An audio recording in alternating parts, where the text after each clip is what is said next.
أعوذ بالله من الشيطان الرجيم. بسم الله الرحمن الرحيم. الرحمن علم القرآن خلق الإنسان علمه البيان. الشمس والقمر بحسبان والنجم والشجر يسجدان والسماء رفعها ووضع الميزان ألا تطغوا في الميزان وأقيموا الوزن بالقسط ولا تخسروا الميزان والأرض وضعها للأنام فيها فاكهة والنخل ذات الأكمام والحب ذو العصف والريحان فبأي آلاء ربكما تكذبان خلق الإنسان من صلصال كالفخار وخلق الجان من مارج من نار فبأي آلاء ربكما تكذبان رب المشرقين ورب المغربين فبأي آلاء ربكما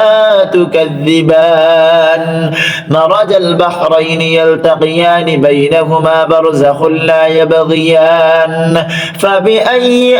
آلاء ربكما تكذبان يخرج منهما اللؤلؤ والمرجان فبأي آلاء ربكما تكذبان وله الجوار المنشآت في البحر كالأعلام فبأي آلاء ربكما تكذبان كل من عليها فان ويبقى وجه ربك ذو الجلال والإكرام فبأي آلاء ربكما تكذبان يسأله من في السماوات والأرض كل يوم هو في شأن فبأي آلاء ربكما تكذبان سنفرغ لكم أيها الثقلان فبأي آلاء ربكما تكذبان يا معشر الجن والإنس إن استطعتم أن تنفذوا من أقطار السماوات والأرض فانفذوا لا تنفذون إلا بسلطان فبأي آلاء ربكما تكذبان يرسل عليكما شواظ من نار ونحاس فلا تنتصران فبأي آلاء ربكما تكذبان فإذا انشقت السماء فكانت بردة كالدهان فبأي آلاء ربكما تكذبان فيومئذ لا يسأل عن ذنبه إنس ولا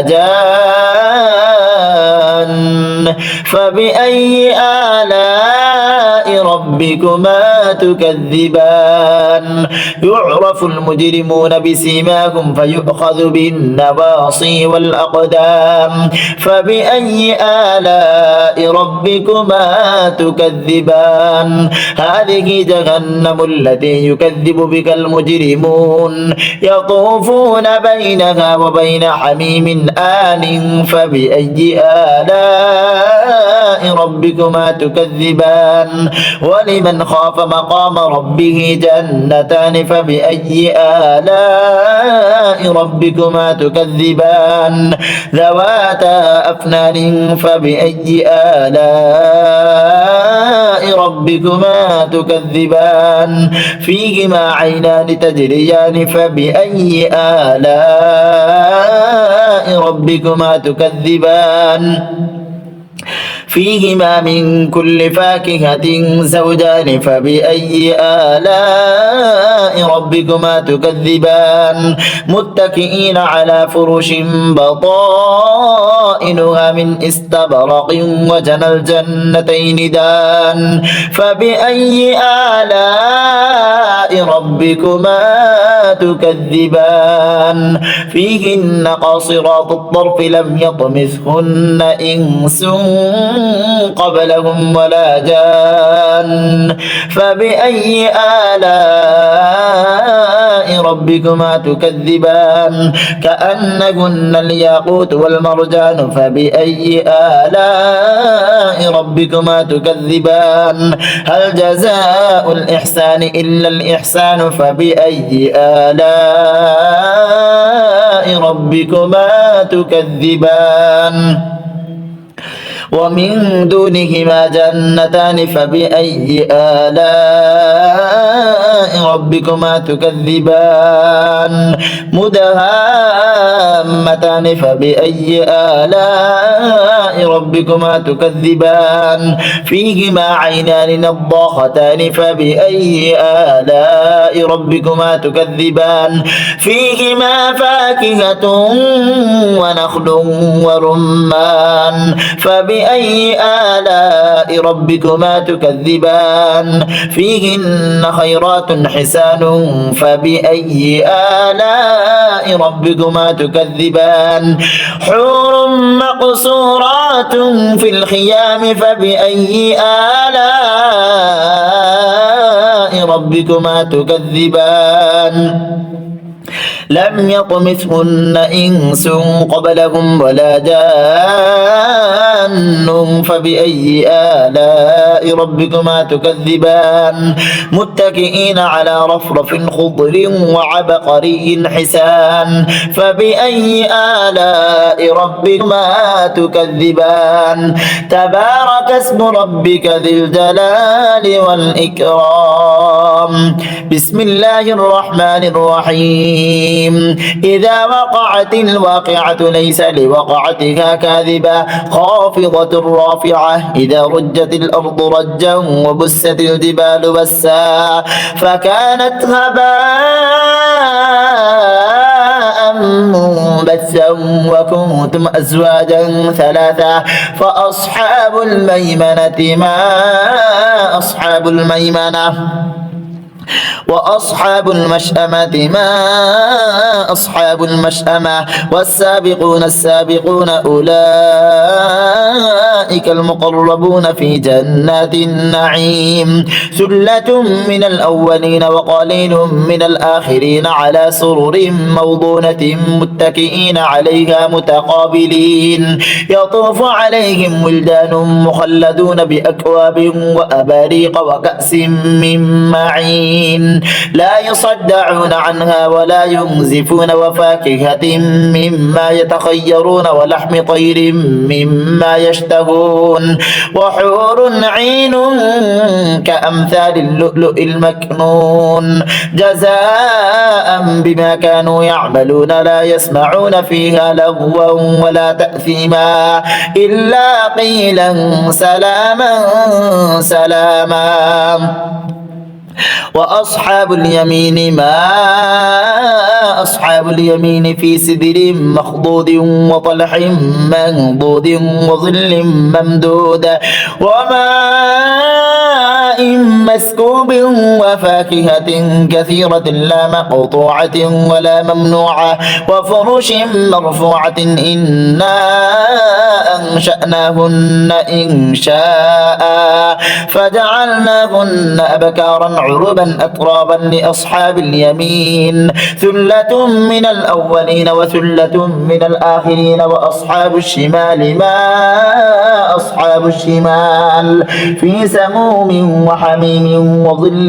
من يحموم لا بارد ولا كريم إنهم كانوا قبل ذلك مترفين وكانوا يصرون على الحنث العظيم وكانوا يقولون أئذا متنا وكنا ترابا وعظاما أئنا لمبعوثون أو آباؤنا الأولون قل إن الأولين والآخرين لمجموعون إلى ميقات يوم معلوم ثم إنكم أيها الضالون المكذبون لآكلون من شجر من زقوم فمالئون منها البطون فشاربون عليه من الحميم فشاربون شرب الهيم هذا نزلهم يوم الدين نحن خلقناكم فلولا تصدقون أفرأيتم ما تمنون أأنتم تخلقونه أم نحن الخالقون نحن قدرنا بينكم الموت وما نحن بمسبوقين على أن نبدل أمثالكم وننشئكم فيما لا تعلمون ولقد علمتم النشأة الأولى فلولا تذكرون أفرأيتم ما تحدثون أأنتم تزرعونه أم نحن الزارعون لو نشاء لجعلناه حطاما فظلتم تفكهون إنا لمغرمون بل نحن محرومون أفرأيتم الماء الذي تشربون أأنتم أنزلتموه من المزن أم نحن المنزلون لو نشاء جعلناه أجاجا فلولا تشكرون أفرأيتم النار التي تورون أأنتم أنشأتم شجرتها أم نحن المنشئون نحن جعلناها تذكرة ومتاعا للمقوين فسبح باسم ربك العظيم فلا أقسم بمواقع النجوم وإنه لقسم لو تعلمون عظيم إنه لقرآن كريم في كتاب مكنون لا يمسه إلا المطهرون تنزيل من رب العالمين أفبهذا الحديث أنتم مدهنون وتجعلون رزقكم أنكم تكذبون فلولا إذا بلغت الحلقوم وأنتم حينئذ تنظرون ونحن أقرب إليه منكم ولكن لا تبصرون فلولا إن كنتم غير مدينين ترجعونها إن كنتم صادقين فأما إن كان من المقربين فروح وريحان وجنة نعيم وأما إن كان من أصحاب اليمين فسلام لك من أصحاب اليمين وأما إن كان من المكذبين الضالين فنزل من حميم وتصلية جحيم إن هذا لهو حق اليقين فسبح باسم ربك العظيم صدق الله العظيم.